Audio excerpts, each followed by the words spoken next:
Senhor, nosso Deus, nosso amado e eterno Pai, a Tua palavra é quem revela para nós que é feliz aquele homem que tem o temor do Senhor. E eu queria, Pai, lhe agradecer porque nós conhecemos o Senhor. Eu queria, Senhor, lhe agradecer porque o Senhor se revelou a nós. Nós estávamos mortos nos nossos delitos e pecados. Tua palavra diz que essa natureza decaída nos escraviza. O Senhor rompeu os grilhões, o Senhor abriu os nossos olhos, o Senhor revelou o seu amor, o Senhor nos revelou a salvação em Jesus. O plano perfeito de reconciliação jamais poderia ser pelo que fizéssemos, ou por qualquer virtude, mas sim pelo que Jesus fez e pelas suas virtudes. E conhecer o teu amor muda a nossa história, muda a nossa eternidade, muda os nossos raciocínios e as nossas lógicas desde agora e por toda a eternidade. E o quanto agradecermos o Senhor por tão grande salvação, será pouco. Mas nós te louvamos, Pai.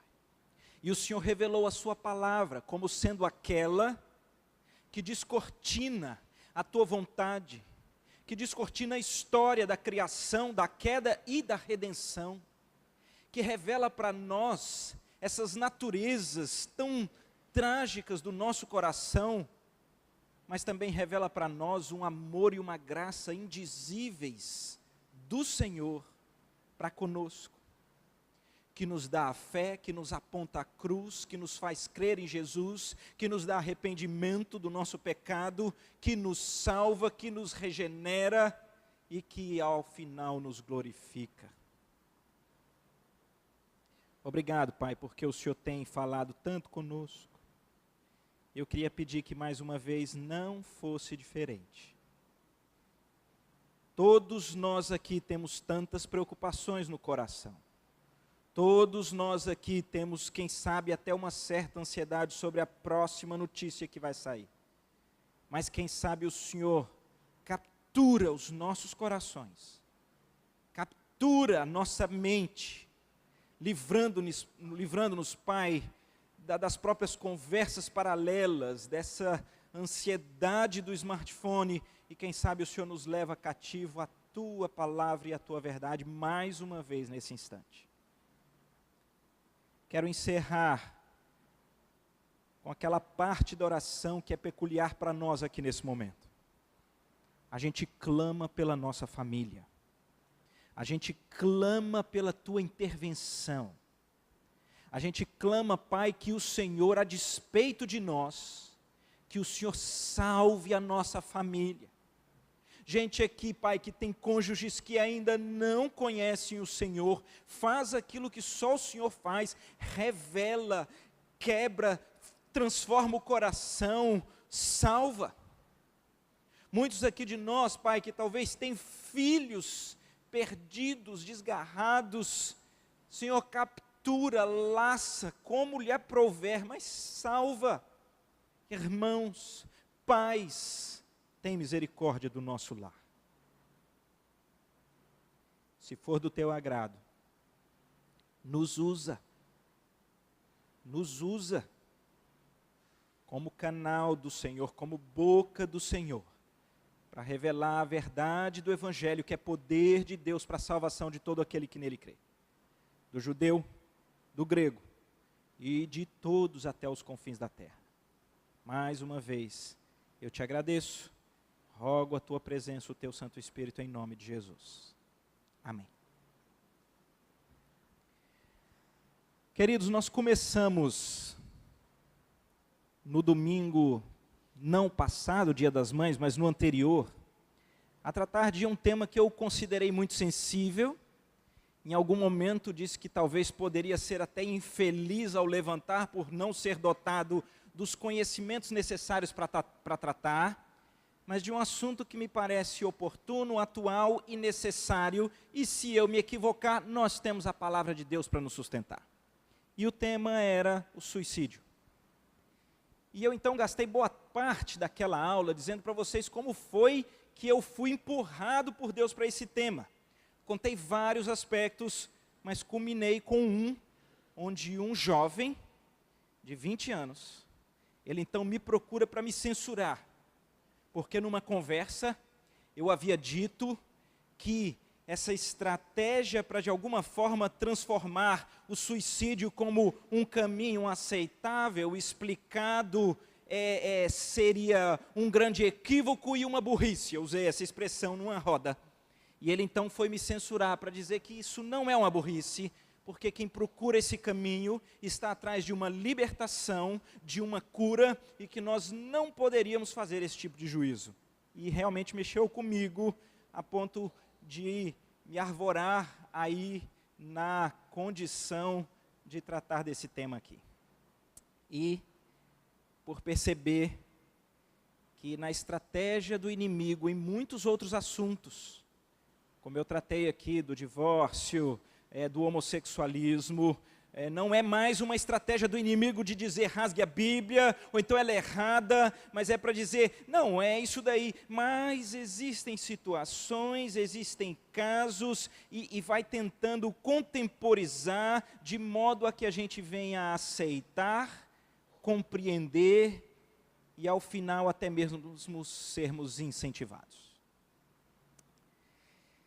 E eu então tenho buscado e pedido a Deus orientação para estudar um pouco sobre o ser humano, sobre a mente humana, sobre como é que é esse negócio que funciona conosco, notadamente no auge das grandes provações.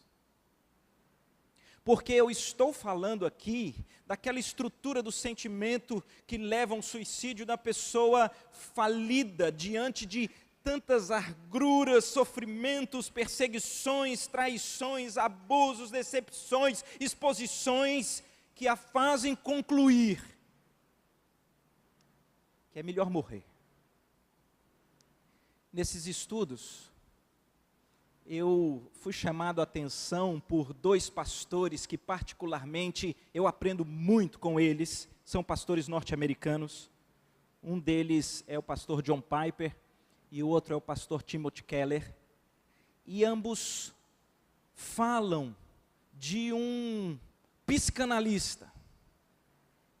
E eu não gosto muito disso, porque se você abrir aí para ver a história dos psicanalistas e como cada um vai falar do ser humano, você tem uma enormidade, e quem estudou psicologia ou psicanálise teria condição de dar palestras e palestras a respeito dos vários posicionamentos que tantos têm.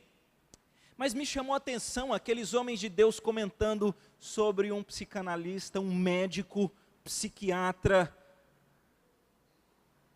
E o detalhe que talvez os fez chamar a atenção dele, é porque ele era um judeu e ele viveu nos campos de concentração nazistas.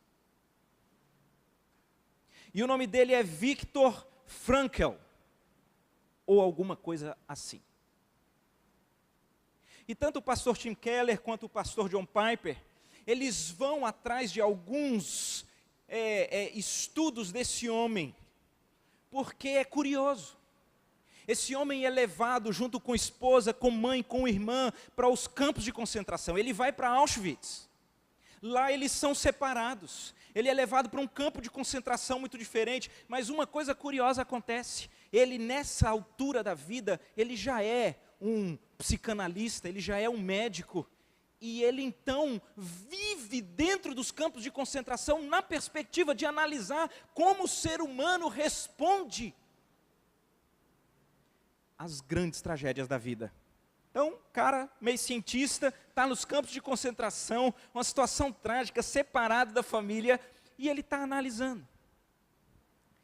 Então, ele tem vários livros escritos, é interessante, porque tem em português, né, se não me falha a memória, Em Busca do Sentido, né, o nome em inglês é O Homem em Busca do Sentido da Vida.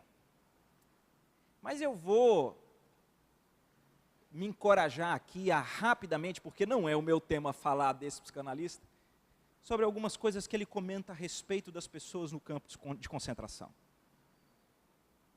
Então ele diz que é muito natural que ao chegarem no campo de concentração e as pessoas então tiveram que perder tudo que elas tinham, as suas casas, as suas profissões, as suas estruturas, e são levadas para um lugar com trabalhos forçados, com comidas estranhas, com métodos complicados.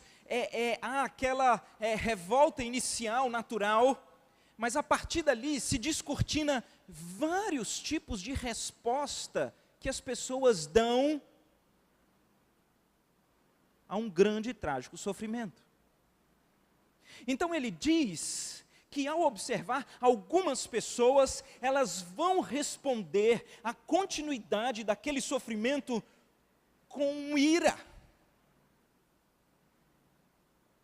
Se tornam rudes, amargas.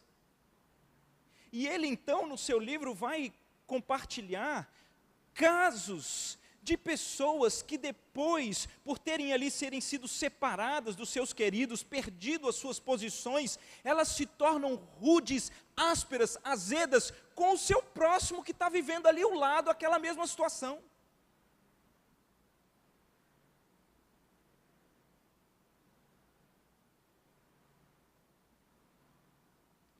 E ele diz que uma das formas do ser humano nas suas estruturas de psique, buscar lidar com situações que lhe pareçam muito trágicas, é um levante de ira, de acidez, de amargura.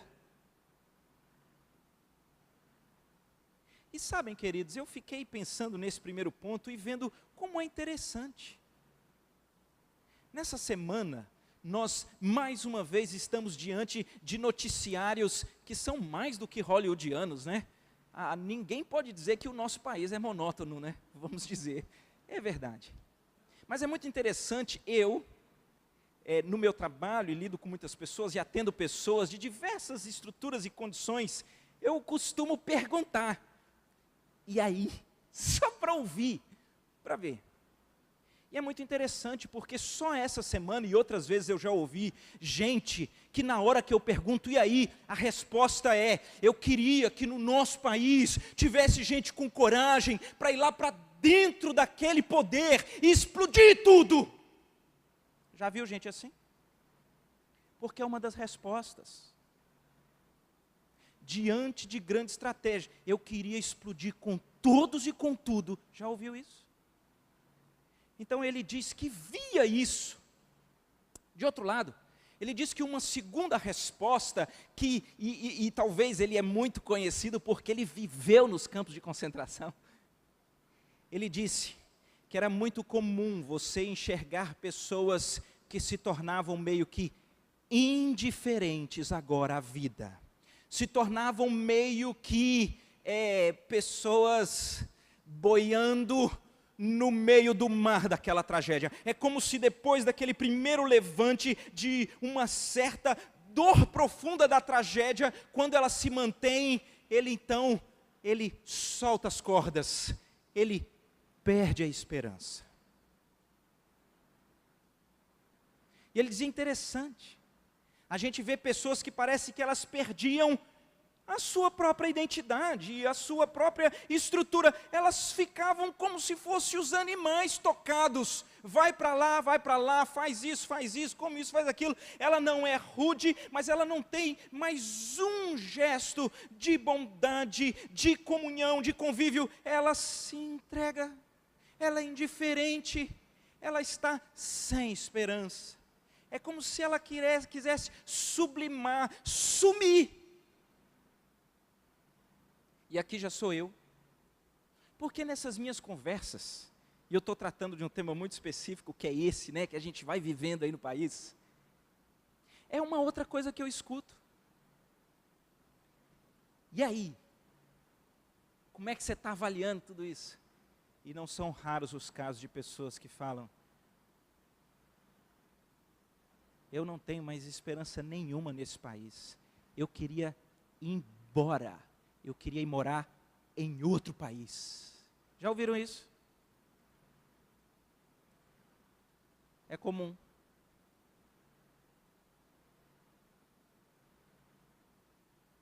E ele então conta uma coisa, e é bem complicado quando então eu fui ouvindo, né, e até fui pesquisar depois para ler, tem várias histórias, são várias coisas que são contadas sobre a vida dele no campo de concentração e a leitura de tudo que ele via, que é um final que ocorre com pessoas quando então ainda uma fagulha de esperança que elas tinham é enterrada.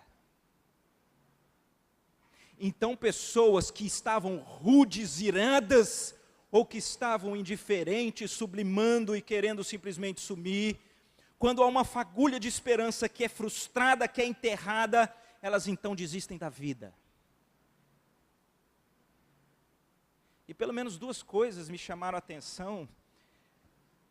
Uma, ele conta, e é o pastor Tim Keller que conta, então eu estou contando esse de ouvir falar, que ele conviveu então com um senhor, no campo de concentração, que certo dia acordou e disse para ele que teve um sonho, que no dia 27 de março, eles seriam libertados do campo de concentração. E ele disse que aquele homem vira um trator. O homem parece que é mais sadio que todos. O homem é firme porque ele tem uma esperança. E 27 de março está algum tempo para frente. E ele diz que ele acompanha uma das coisas mais difíceis. Porque aquele homem tem como se tivesse sido uma grande revelação que lhe fora dada, que lhe encheu de esperança para aguentar aquela tragédia já tão demorada, mas haveria um livramento. E chega o dia 27 de março e não tem livramento, coisa nenhuma. Então ele conta que no dia 28 de março, ele já não responde ao comando dos soldados nazistas, e eles dizem, você então vai ter as penalidades, e ele está entregue, e ele começa a sofrer, e ele já não responde, e ele desiste da vida, dizendo que queria morrer. E ao final diz o texto, né, diz a história contada por esse psicanalista, que então no dia 29 para o 30, ele adoece com uma febre. E no dia 31, portanto, 4 dias depois, ele amanhece morto. Ele amanhece morto.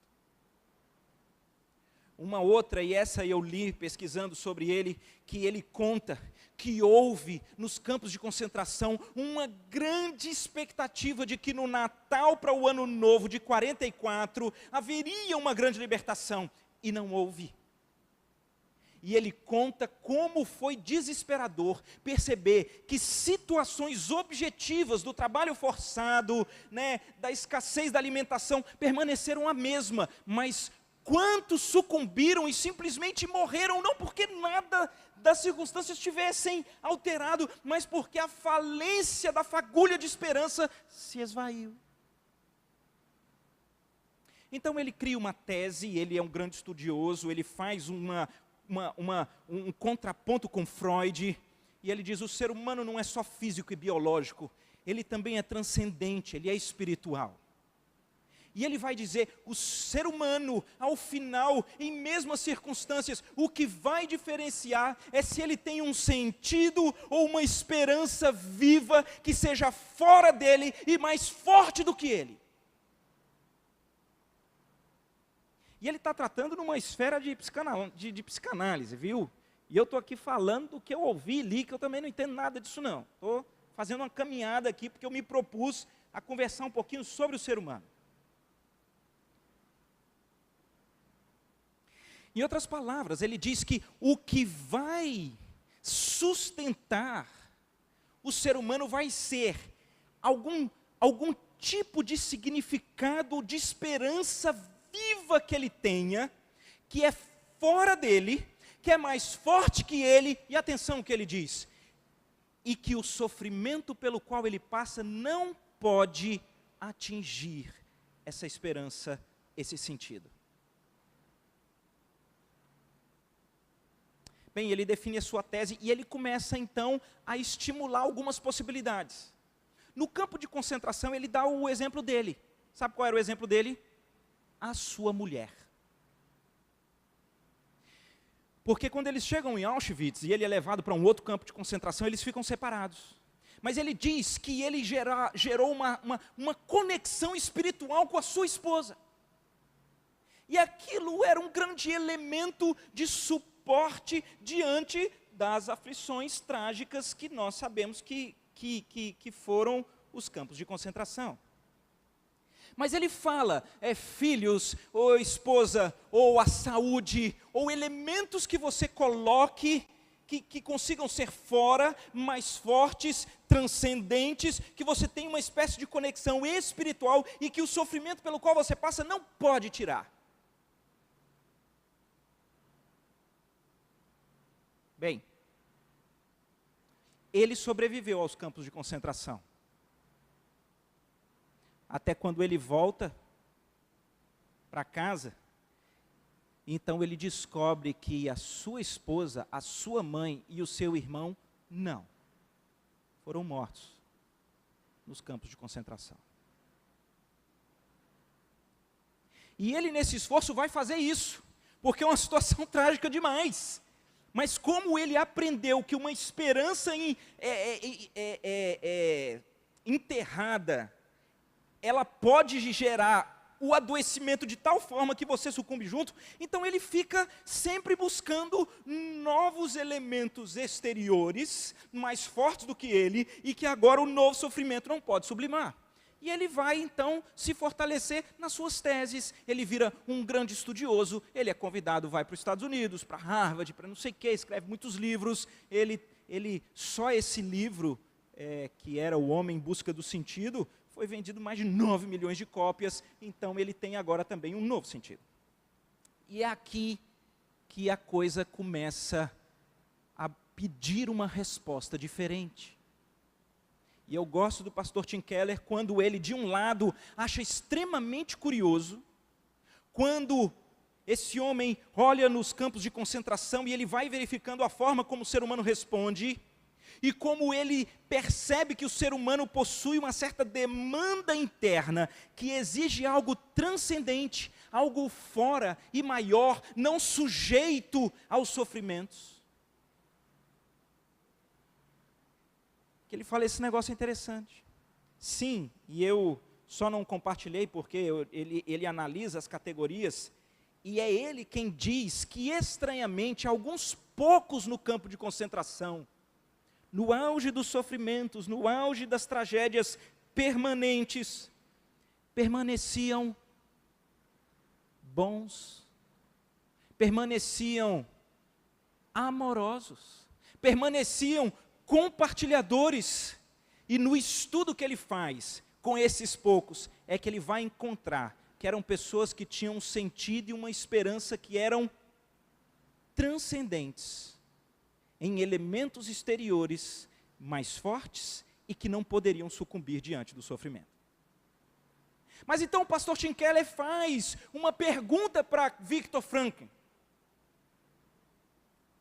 Como é que eu concluo que o que vai me sustentar é algo que me dê um sentido, um significado e uma esperança maior? Como é que eu concluo que eu posso então criar uma relação transcendente e espiritual com coisas que vão sucumbir?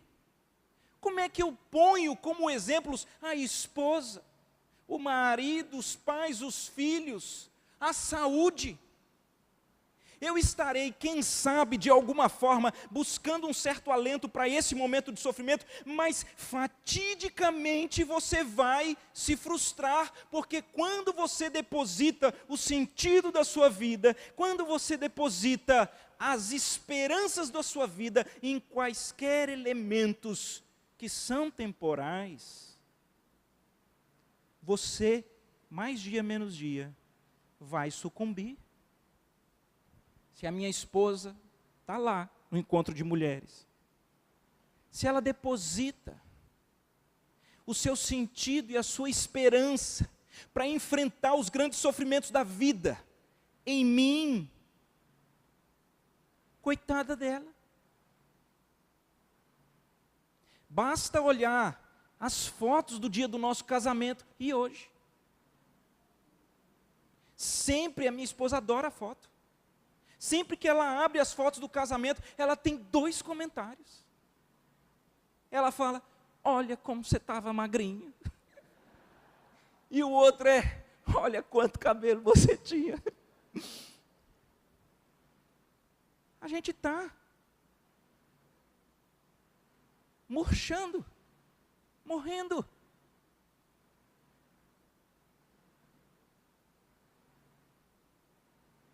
É nesse momento que eu queria pedir a vocês para abrirem as Escrituras. Na primeira carta de Pedro. Na primeira carta de Pedro, no capítulo 1.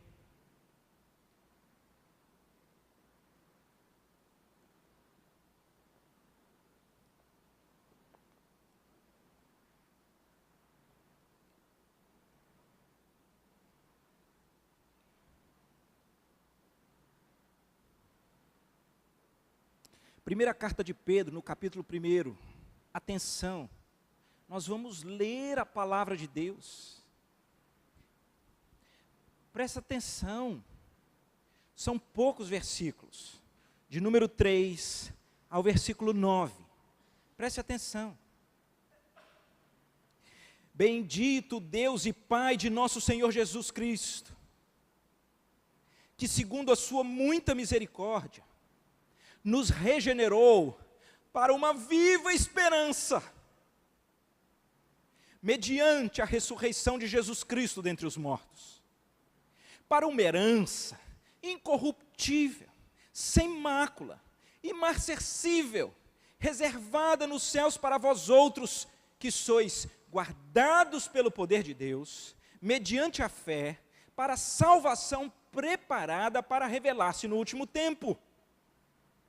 Nisso resultais, embora no presente, por breve tempo, se necessário, sejais contristados por várias provações, para que, uma vez confirmado o valor da vossa fé, muito mais preciosa do que o ouro perecível, mesmo apurado por fogo, redunde em louvor, glória e honra na revelação de Jesus Cristo, a quem, não havendo visto, há mais, no qual, não vendo agora, mas crendo, exultais com alegria indizível e cheia de glória, obtendo o fim da vossa fé, a salvação da vossa alma.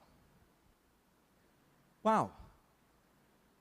Nós sabemos um pouco da história, basta você pegar qualquer Bíblia comentada e ler a introdução às cartas de Pedro, e você verá que ele está escrevendo para uns destinatários específicos, gente crente, gente que se converteu ao cristianismo, mas que está sendo perseguido, que está perdendo posições profissionais, perdendo coisas, está enfrentando o sofrimento. E ele escreve para esses, talvez com um conhecimento do Espírito que é muito maior que Victor Frankl. Mas ele vai aplicar para esses homens qual é um dos efeitos primordiais e principais da regeneração que nos é dada em Cristo Jesus. Sabe qual é? Ele diz: ô turma, bendito é o nosso Deus, Ele é o Deus do nosso Senhor Jesus Cristo, e na sua muita misericórdia, Ele nos regenerou para uma viva esperança. Uau!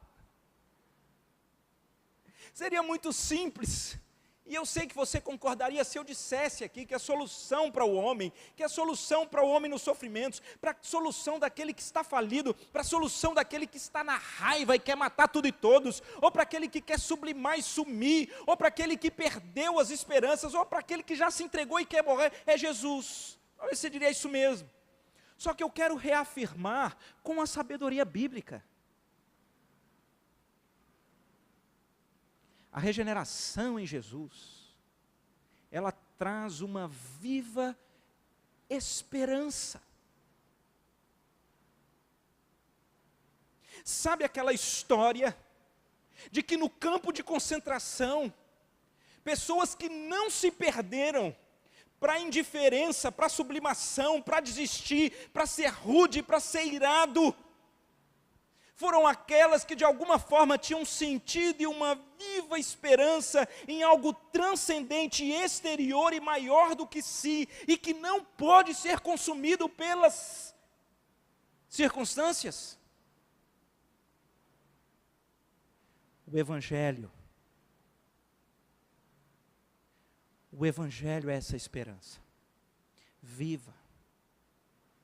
O Evangelho é esse elemento exterior mais forte e que não é atingido por nenhuma das circunstâncias trágicas, por mais perseverantes que sejam.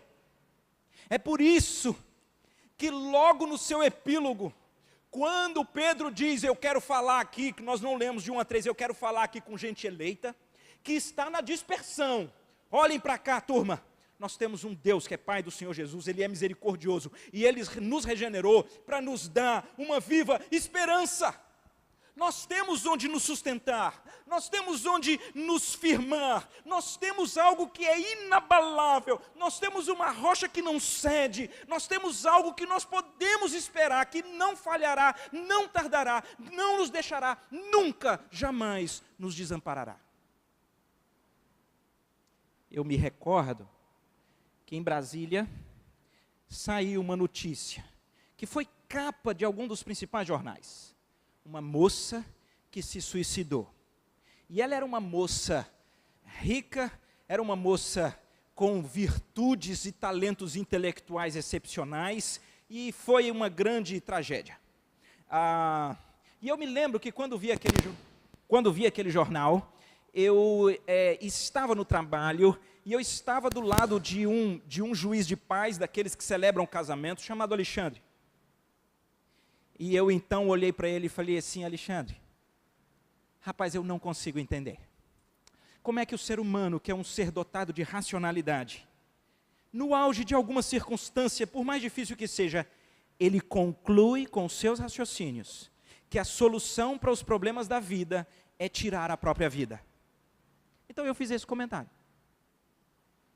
Qual não foi a minha surpresa quando o doutor Alexandre, ele vira para mim e diz, eu entendo, Roberto, porque eu já tentei me matar.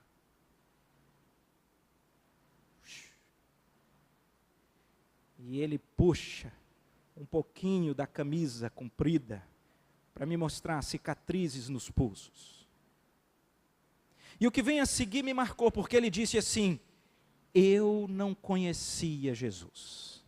E o que eu quero lhe dizer é que no auge do pior momento da minha vida, eu não tinha aonde me segurar.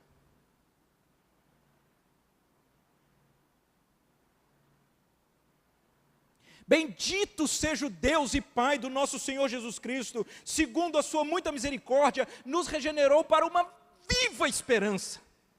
E a lógica com que Pedro revela nesse texto para nós, ela nos choca. Sabe por quê? Porque nesse texto nós vamos ver que faz parte do desenvolvimento, do apego à viva esperança, o passar pelos sofrimentos. Olha a lógica de Pedro. O Senhor nos dá uma viva esperança. Mas deixa eu dizer para vocês, ela é reservada nos céus, ela é guardada por Deus, e aqui é lindo, viu? O que ele está querendo dizer para aqueles homens, que nunca a fragilidade deles, a falibilidade deles, os vacilos deles, poderão arrancar a viva esperança que lhes foi dada por um Deus misericordioso e Pai de Jesus Cristo. Em outras palavras, o que Pedro está dizendo aqui é aquilo que Paulo falou, quem nos separará do amor de Deus? Será tribulação, angústia, perseguição, é fome, é nudez, é perigo, é espada, porque eu estou bem certo de que nem a morte, nem a vida, nem anjos, nem principados, nem coisas do presente, nem do porvir, nem poderes, nem alturas, nem profundidade, nem qualquer outra criatura, jamais vai nos separar do amor de Deus que está em Cristo Jesus? Aí Pedro vem e diz para eles: vocês têm uma viva esperança, que é, veja, as palavras que ninguém usa, só a Bíblia. Imarcessível. Eu acho que toda vez que eu falo eu erro, né? É imarcessível. Imarcessível. Essa é a promessa da vida. O que é imarcessível? Eu também não sabia. Imarcessível é a palavra que, se nós pudéssemos, nós chamaríamos de imurchável. Como não tem imurchável, é imarcessível. É algo que não murcha. Não é legal? Então, o rapaz, quando vai dar flor para a moça, ele fala assim: eu quero lhe oferecer essa flor imarcessível. Eita, que vai ser bom, hein? Aí ela é de plástico, não é isso? Não murcha, fica lá, ela pega, vai cheirar, é de plástico. Mas veja que lindo, o que o Senhor está fazendo conosco aqui, o que Pedro, na instrumentalidade do Espírito, ele está dizendo: o ser humano precisa de uma viva esperança, senão ele sucumbe. Mas ele precisa de uma viva esperança que, preste atenção, não pode ser alterada por nenhuma das suas mazelas e nenhuma das suas próprias características ou circunstâncias. E essa é a viva esperança em Jesus. Ela é incorruptível, ela é sem mácula, ela não murcha e ela está reservada nos céus e guardada por Deus. Pode ficar firme no Senhor Jesus. Não há crise, não há tragédia que pode sucumbir à viva esperança que temos em Jesus. Não pode. Ainda, diz o texto, por eu não me empolgar muito, aí agora veja que eu vou ler de novo o verso 6 e o verso 7. Porque o apóstolo Pedro está fazendo uma aplicação de como que a grande revelação do Evangelho supre esse vazio existencial que nos dá significado e esperança sublimes, transcendentes, superiores e vivas.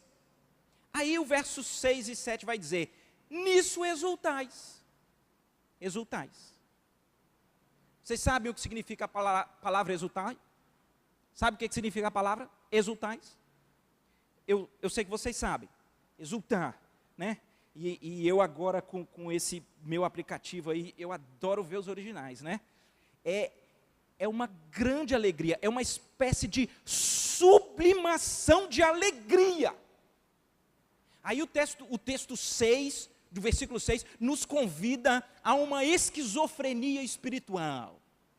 Então ele diz: nisso exultais, que está no presente, embora no tempo presente, se necessário, vocês enfrentem várias provações e sejam contristados por elas. Vê a lógica de Pedro.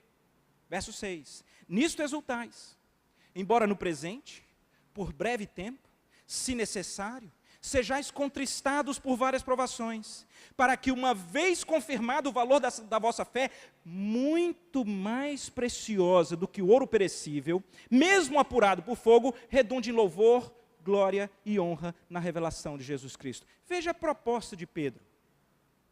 Ele está conversando com gente que está sofrendo, com gente que humanamente está meio sem esperança, com gente que tem sido atacada pelos judeus que não se converteram, como tendo feito a escolha errada, caminhando no caminho equivocado. E Pedro diz: vocês não entenderam. O Evangelho nos dá esse sentido, essa vocação e esse significado maior para viver. E ele é reservado nos céus, guardado por Deus, não murcha, não se corrompe. Fiquem firmes. Então, nisso, vocês podem pular de alegria. Ainda que estejam contristados. Sabe o que é contristado? É estar triste. No meio de várias provações. Vocês sabem o que é várias provações? Várias provações são várias provações. É isso. Então, veja a lógica do Evangelho. A lógica do Evangelho não é como num dos aspectos que o Viktor Frankl fala, aquelas pessoas que viviam na sua indiferença, que aquelas que eu fiz uma analogia dizendo, não tem esperança, eu quero é morar em outro país. Ou seja, percebe o que a pessoa está dizendo? Se eu morasse nos States, então eu tinha esperança, sabe? Ele diz, esse é um tipo muito comum de pessoas que acham que estão vivendo, suportando as aflições. São pessoas que não têm contentamento, mas elas têm uma expectativa de que tudo aquilo que foi tirado delas, um dia retorne para que elas possam ser felizes. Ele dizia, no campo de concentração, eram aqueles que achavam, um dia pode ser que acabe isso e eu reencontre os meus familiares. Um dia pode ser que acabe isso e eu retorne ao meu trabalho.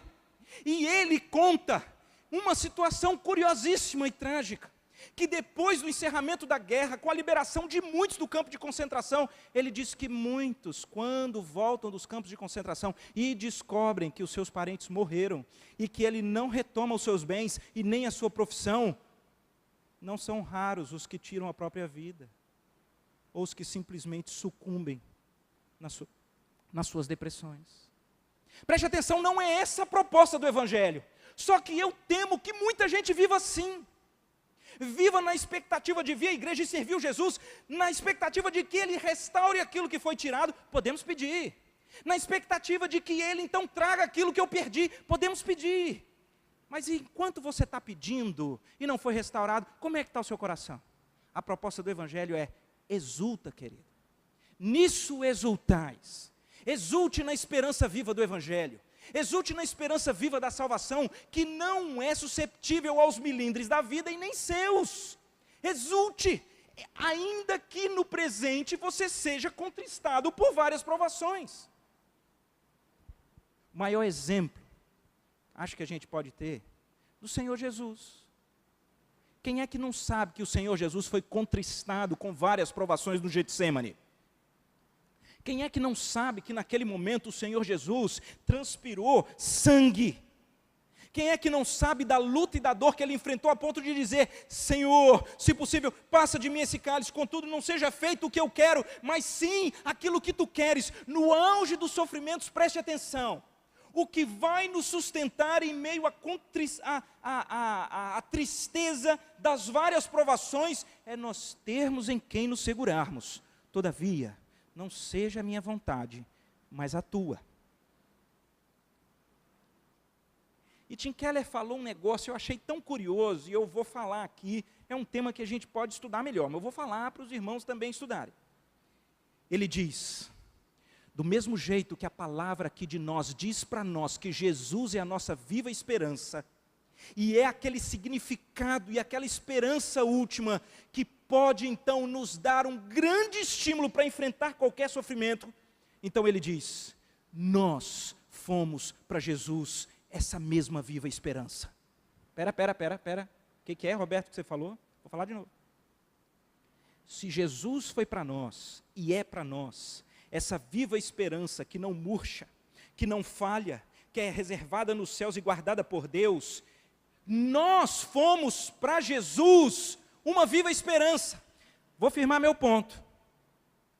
Hebreus 12, quando nos estimula a perseverar, correndo na carreira que nos foi proposta, ele diz assim, olhando firmemente para o autor e consumador da fé, Jesus, o qual, em troca da alegria que lhe estava proposta, ele suportou a cruz, e não fez caso da vergonha, e está hoje assentado à destra de Deus o Pai. Qual é a lógica do escritor de Hebreus? Que Jesus, com os olhos numa viva esperança, que é uma alegria que lhe estava proposta, ele suporta a cruz. E o que estava prometido para o Senhor Jesus, sendo fiel até a morte da cruz? Isaías 53 diz, ele verá o fruto do seu penoso trabalho e ficará satisfeito, porque o meu servo, o justo, justificará a muitos. Jesus via um povo sendo redimido, sendo restaurado, sendo salvo, E ele, por obediência a Deus e por vislumbrar a salvação que nos chegaria, ele então suporta aquelas provações do Getsêmani com a alegria no seu coração. É o que o escritor de Hebreus diz. Agora nós podemos fazer o mesmo, só que num sentido completamente inverso e eterno. Se você está vivo, meu querido, se você ainda teve passos para vir aqui, ou para clicar um botão para ouvir na internet, é porque o Senhor tem os seus propósitos finais para você nessa caminhada. E na esperança viva de que Ele está nos portões da eternidade para me receber, dizendo: venha bendito do meu Pai, entra no gozo que está preparado desde os tempos eternos. Eu posso, ainda que contristado por várias provações, eu posso me exultar. Eu posso me exultar. Eu preciso terminar e dizer para alguém que está aqui perguntando: ô Roberto, e por que eu não dou conta? E por que eu conheço o Evangelho? Eu já ouvi tantas vezes, eu tenho vindo à igreja, eu tenho até me esforçado para os momentos devocionais, mas cada má notícia que eu clico, cada repercussão que eu penso que aquilo vai ter no meu trabalho, na minha família, quando eu lembro daquele meu querido que faleceu, quando eu lembro daquele meu querido que está fora da igreja, eu não consigo, não tem exultação que consiga entrar no coração. Como é isso? Como é que eu faço?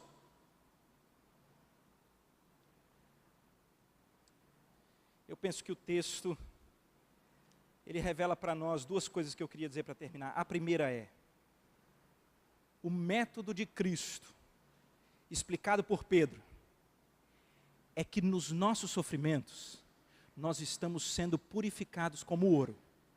Vocês viram ele falando? A nossa fé, quando é confirmado o valor da nossa fé, ela é muito mais preciosa do que o ouro perecível. A Bíblia diz que o ouro é perecível. As pessoas dizem: não, o ouro não perece. Por isso que se você conseguir um anel, não é esse negócio de banhado, folheado a olho, que isso aqui não é, mas pega um de ouro puro, você morre e ele fica aí. A Bíblia diz: não.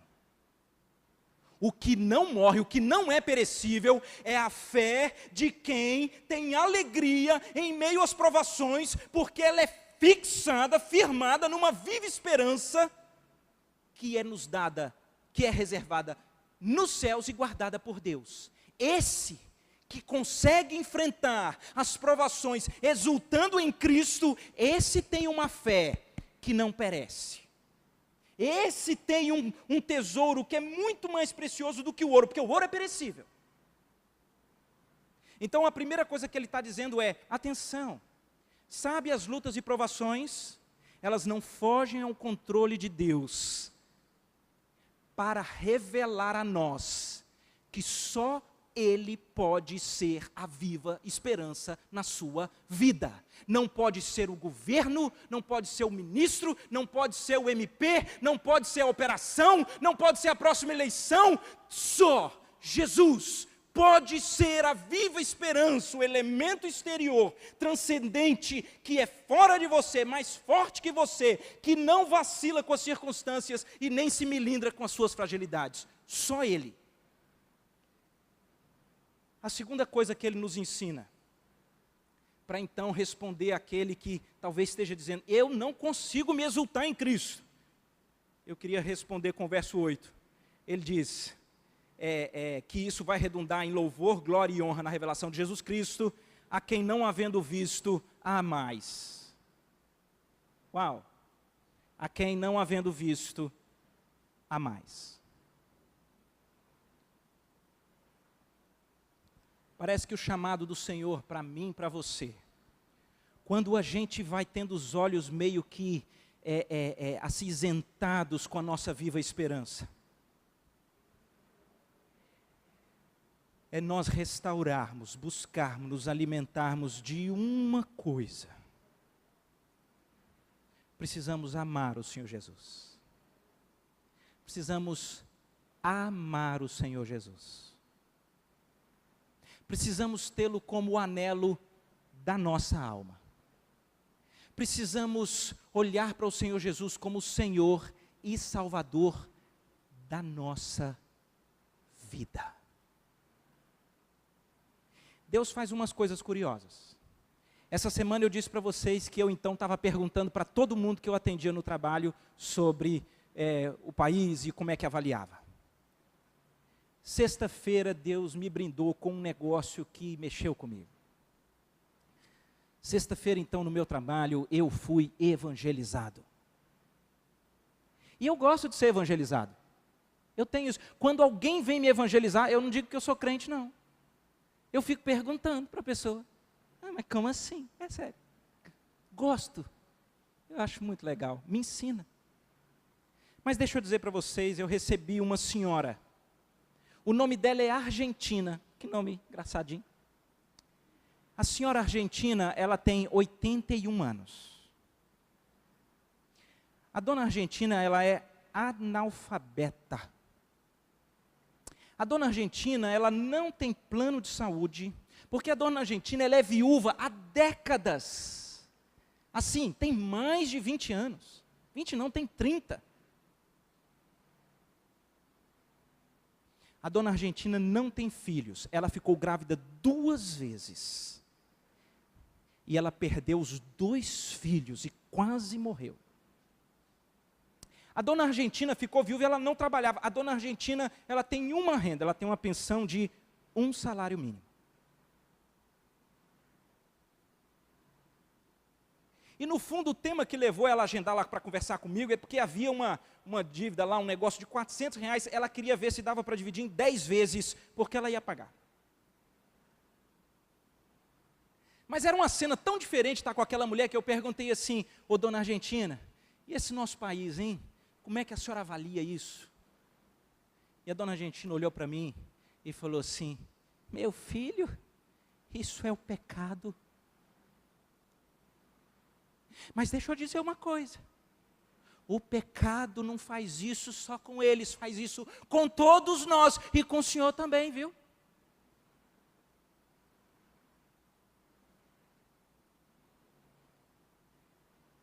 E eu emendei e falei assim, então não tem solução, dona Argentina? Ela falou, tem. E a solução é Jesus. Você precisa crer em Jesus, viu? Fiquei bem quietinho, eu queria ouvir. E eu falei, dona Argentina, me explica isso daí. E aquela mulher contou para mim como é que Jesus a encontrou. Como Jesus mudou a sua vida. E aquela mulher tem um riso nos lábios. E ela não tem nenhuma esperança em nada que a próxima notícia pode levar embora. Ela tem uma esperança viva. Aquela mulher cresceu para cima de mim, dizendo que eu tinha que me arrepender dos meus pecados. E que eu tinha que crer em Jesus. Eu falei assim, essa mulher, ela começou a citar versículo de cor. Uma mulher que não lê, gente. Ela precisava fazer um requerimento lá, ela precisava assinar, ela levou uns 5 minutos, porque ela aprendeu a desenhar lá, mas quem disse que ela dá conta de desenhar o nome dela? Mas a mulher é uma gigante no Senhor. Eu terminei dizendo, ô dona Argentina, e a senhora então é feliz? A casa dela é de 1945. Toda vez que chove, molha dentro. Ela tem um salário mínimo, não tem plano de saúde, quando tem problema de hospital, vai para as coisas mais distantes aí, difíceis. Não tem filhos, não tem ninguém. Ela disse, eu sou feliz com o meu Jesus. Eu falei assim, e se chegar o dia da senhora tombar, como é que vai ser? Ela falou assim, eu não sei direito, mas Jesus vai dar conta. Eu levantei, fui lá para dar um abraço nela e tirar uma selfie. Tirei uma selfie. Eu tirei uma selfie com a dona Argentina. Ela vem aqui no meu peito. Mas aquela mulher, queridos, ela não vive por vistas. Ela vive pela fé. Esse negócio é uma viva esperança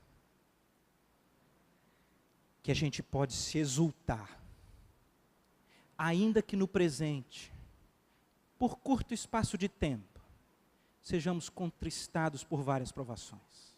Na Bíblia, os exemplos daqueles que pensaram em morrer, que eram do Senhor, tiveram tristezas, mas eles corriam para Deus. E na viva esperança, eles eram fortalecidos, não por entender, mas por continuar, porque eles têm um sentido, uma vocação, têm um chamado, têm uma viva esperança. Vamos orar. Senhor, aplica a Tua palavra, Pai, no nosso coração. Não deixa esse negócio ser uma teoria que a gente lê, fica aí, e a nossa segunda-feira é a mesma. Ajuda-nos a aproveitar momentos tão difíceis como os quais estamos vivendo, e termos isso como porta aberta, para revelar às pessoas que existe uma esperança viva, que não murcha, que não é corrupta, que é guardada por Deus, e que nós podemos nela exultar, ainda que em meio ao caos. Porque nisso, nós teremos guardado no coração a pedra mais preciosa do planeta, que é a fé em Cristo Jesus, que nós amamos. Impinge esse amor pelo Senhor. Faça-nos como Dona Argentina, que a gente saia para aproveitar, para evangelizar as pessoas que estão sem esperança. Em nome de Jesus. Amém. Deus os abençoe.